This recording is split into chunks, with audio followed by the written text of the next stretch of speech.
For 1,000 years, kings and queens of Europe had absolute power. But absolute power corrupts absolutely. Greed, revenge, sex, madness, witchcraft, murder. Every monarch had their royal secrets.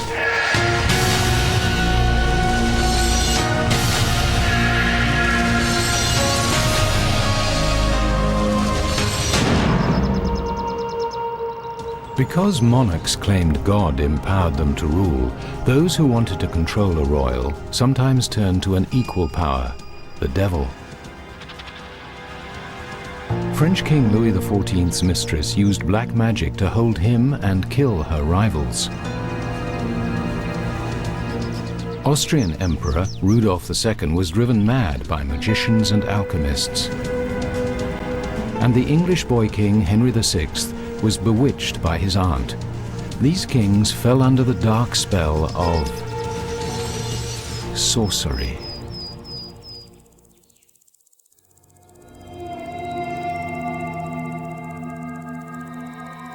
Belief in witchcraft was common in the Middle Ages. Witches, sprites, and demons flew through the night, bringing misfortune, sickness, and death. In 15th century London, reports circulated that witches were using black magic to threaten the reign of King Henry VI, a sickly child who had a wobbly hold on power. The London Chronicle recorded, "It was spoken amongst the people that there were some wicked fiends and spirits are reared out of hell to put the people to trouble, dissension, and unrest. Certain men and women called witches made their craft to destroy the king, whom God save and keep." Indeed, Dame Eleanor of Gloucester, King Henry's aunt, had secretly used spells and potions in the past to steal her husband from his previous wife. Eleanor had a fierce ambition to make her husband king and herself queen. If the boy king Henry died without children, the way would be clear to the crown.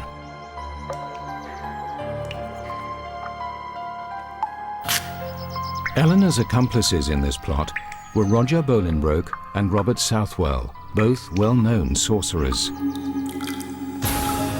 At satanic altars, they used human blood, baby bones, and potions for spells to destroy the king.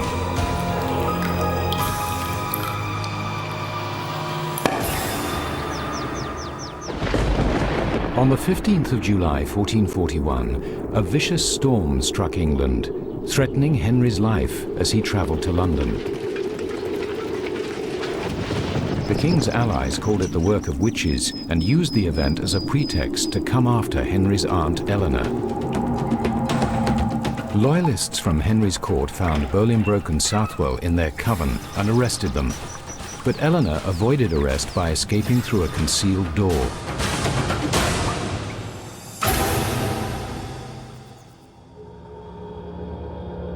After gruesome torture, Bolingbroke admitted Eleanor instigated the plot against the king. A warrant was issued for Eleanor's arrest, charging the king's aunt with witchcraft, sorcery, heresy, and treason. Eleanor took sanctuary at Westminster Abbey, but knowing she would eventually have to face her accusers, the king's aunt agreed to appear in court. She denied all the charges. But when Bolingbroke gave damning evidence against her, she changed her plea. The king's aunt, the most powerful woman in the kingdom, confessed to using evil powers against her sovereign. The trial was a sensation. No member of the royal family had ever admitted to witchcraft. Eleanor's accomplices were condemned to death, but because the king's aunt was a royal, she could not be executed. Her punishment was laid down in the official newspaper of the day, the London Chronicle. So she was sentenced to do penance. She did walk barefoot on several days to the churches of the city bearing tapers, where all could see her and her shame, and know her to be a witch. Thomas Southwell escaped a hideous death by dying in his sleep here in the Tower of London the day before his execution. Bolingbroke was not so lucky. He was taken from the tower, hanged, and then let down half alive. His bowels were ripped out and burned in front of him. His head was cut off and jammed on a pike on London Bridge. The rest of his body was chopped up and sent to 4 different towns across England. It was an effective warning not to make magic against the king. Eleanor was confined to a castle, and since her nephew the king still feared her witchcraft, she was moved further away from London each year. The night she died, another terrible storm lashed London.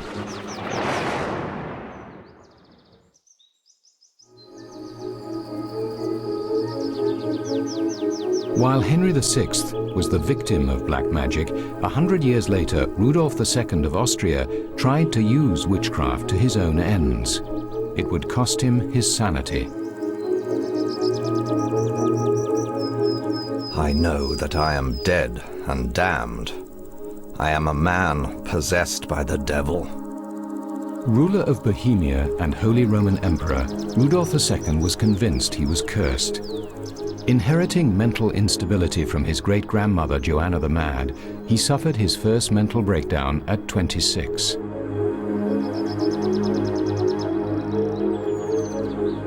Rudolf came to power in Bohemia in the second half of the 16th century, a superstitious age when people feared the end of the world was nigh. When court astrologers predicted Rudolf would die before he was 50, the king became obsessed with imaginary demons and the mysteries of the dark side.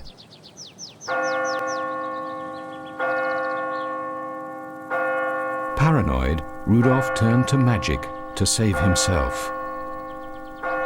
He set up an alchemical laboratory here in Prague, in the most secure area of his castle, a tower where gunpowder was stored. Magical animals, astrological instruments, potions, secret codes, and mystical alchemical symbols surrounded him. His ministers complained he had lost all interest in the affairs of state. One noted that His Majesty is interested only in wizards, alchemists, Kabbalists, and the like, sparing no expense to find all kinds of treasures, learn secrets, and use scandalous ways of harming his enemies. He strives all the time to eliminate God completely, so that he may in future serve a different master. Rudolf's obsessions attracted both genuine scientists and a host of charlatans, fakers, and con men. The first miracle workers to seek their fortune at Rudolf's court were an English team called Dee and Kelly. Edward Kelly was a shadowy figure who already had both his ears cut off in England for fraud. Kelly suggested, "First thou shalt write unto Rudolph, as I shall inspire thee. Then thou shalt go unto him, saying that the angel of the Lord hath appeared unto thee. Tell him he is possessed with a great and a mighty devil." But Kelly's partner, Dr. John Dee, was a sincere believer in the occult. He had been court astrologer to Queen Elizabeth I of England, but was forced to flee when the public suspected him of witchcraft and burnt his house down. Saying that the angel of the Lord hath Dee and appeared Kelly promised Rudolph the answer to all his problems, the secret of the Philosopher's Stone, a mysterious formula combining mercury, sulfur, and salt. The stone was said to have many powers, from changing base metals into gold to granting eternal life. If Rudolph possessed it, he believed he could control the devil himself.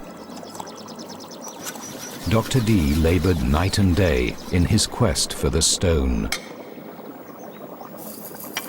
Mighty is the God of hosts. Amongst his people might we work your power. Pour down on us the fires of life. Move, descend, and apply yourselves unto us, the partakers of this secret wisdom in your creation.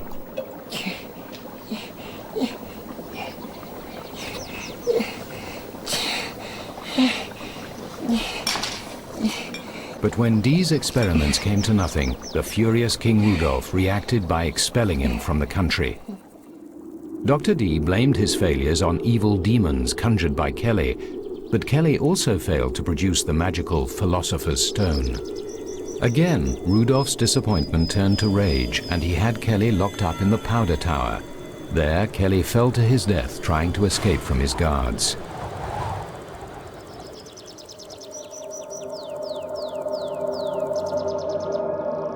News of King Rudolph's tinkering with black magic had alarmed the Catholic Church. The Pope insisted the king undergo an exorcism, but Rudolph refused.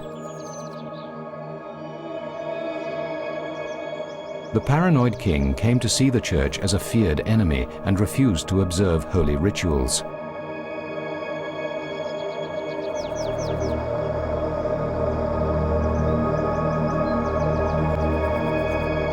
Though King Rudolph carried the title Holy Roman Emperor, he stood damned by the Church of Rome.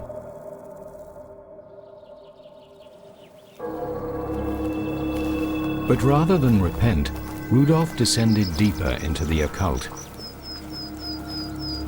As his fateful 50th birthday approached, Rudolph employed a sorcerer who claimed he could speak to the devil. Rudolph's wizard taught him to desecrate dead bodies to increase his black powers. The king even ordered moss to be gathered from the skulls of hanged men. Rudolph's mental condition deteriorated, and he had another nervous breakdown. But he didn't fulfill his astrologer's old prophecies by dying. He became even more reclusive, locked in his laboratory and surrounded by his collection of occult texts and specimens. Ambassadors to the court didn't see him for 2 years, as rumors circulated the king was actually dead. Turning to his court artists, Rudolph commissioned bizarre images of himself, as a golden sprite held up by the goddess of charity, and his own likeness made from fruit and vegetables. Rudolph's obsessions turned to his brother Matthias. He became convinced Matthias had filled his palace with spies and was plotting his downfall. Fearful, Rudolph decided to take revenge on his brother. The king found a death curse in an ancient book of spells and summoned yet another famous wizard, Dr. von Erbach, to help.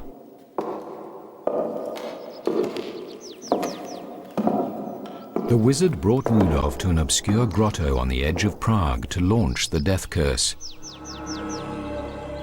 There, Dr. von Erbach conjured his magic with an Egyptian mummy and the sacrifice of a black cat.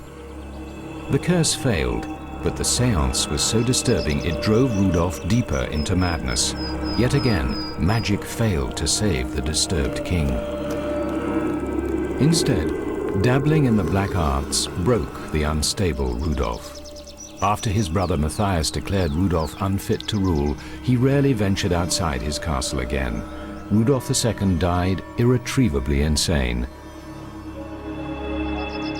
His collection of bizarre treasures, valued at 17 million gold pieces, gradually evaporated.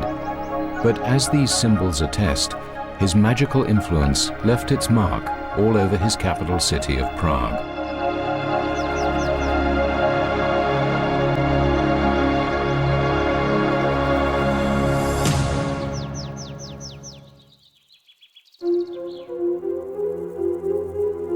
With the rise of science at the end of the 17th century, witchcraft had disappeared, or so people thought.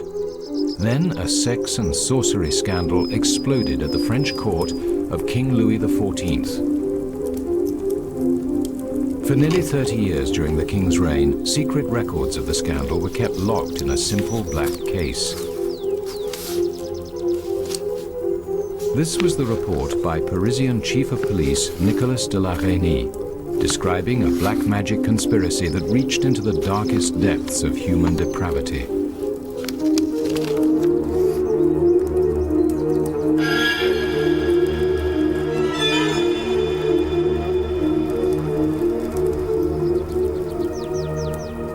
La Reynie was personally ordered by the king to erase his investigation from the public record for fear the enormity of the scandal might stain Louis's reputation as the glorious Sun King of France.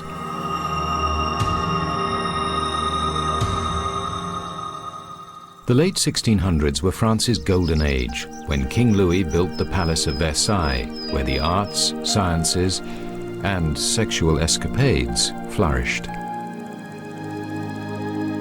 There was even an official position for the royal concubine, known as maîtresse en titre. It was held for a time by a certain Madame de Montespan.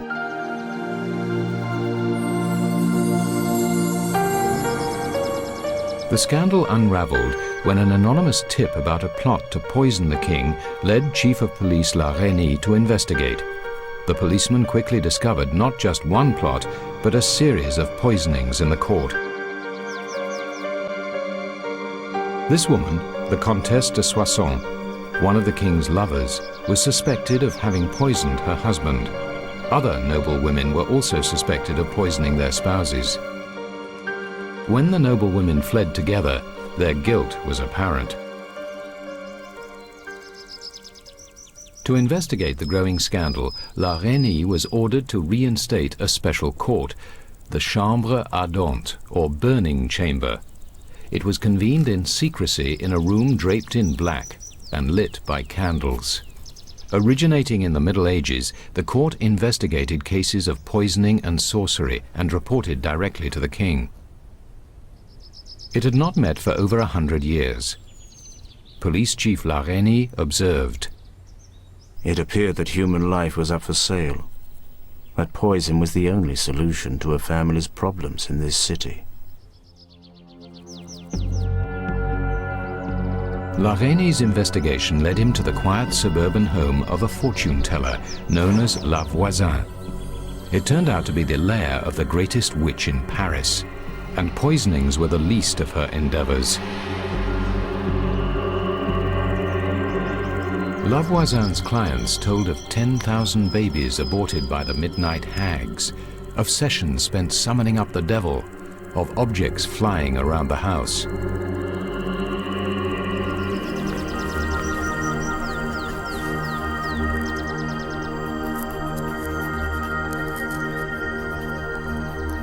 When La Reynie raided the place, he found more than 50 varieties of poison, a hidden furnace containing bone fragments from unwanted infants too large to bury, wax figurines stuck full of pins, black tapers and incense, priests' robes, love potions, and satanic books.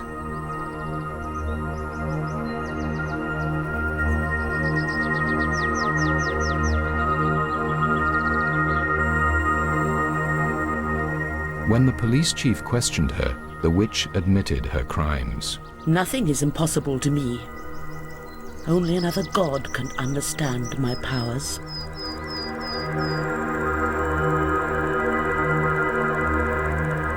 Most importantly, she asserted that many noble ladies were among her clients. The chief realized that he'd discovered a new and more sinister form of the old black magic.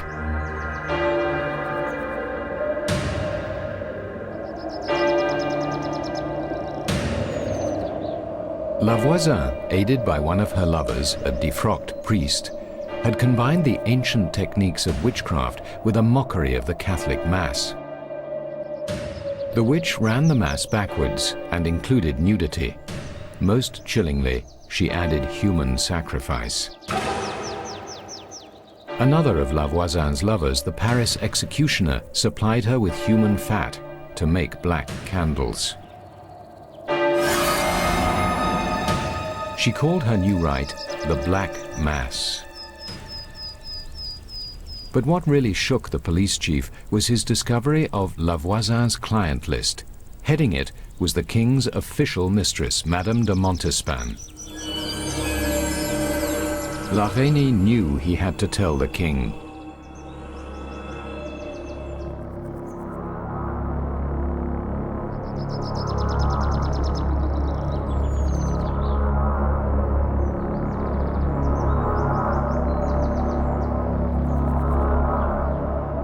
The news shocked Louis XIV. Afraid the story might leak out and tarnish his golden reputation, the Sun King ordered the trials suspended. Confidentially, he told La Reynie to continue in secret and find out if Madame de Montespan was using black magic against him.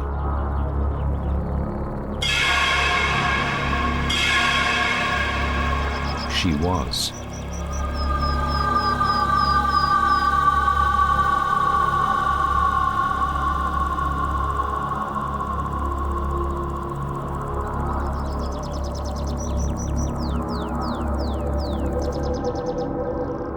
Madame de Montespan, paragon of French beauty and mother of the king's most favored children, had been a regular client of La Voisin's for years.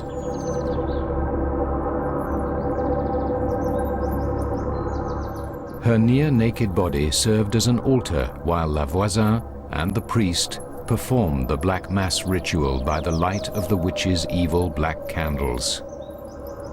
They sacrificed a human baby and drank its blood from a satanic chalice, while the priest chanted spells aimed at removing Montespan's enemies from the court. Sometimes she herself joined in. Astaroth, Asmodeus, princes of friendship, accept the sacrifice of this baby which I present to you in return for these wishes. That the king should love me and make our son the future king of France. That I shall be honored by the princes and princesses of the court, and that nothing that I ask of the king shall be denied me.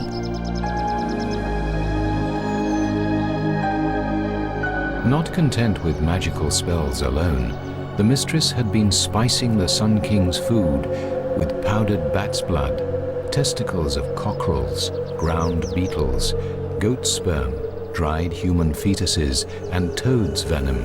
The potions were aimed at keeping him faithful and oblivious to her rivals. When the king took another lover, Montespan used death-inducing magic spells and poison against her. The young woman died.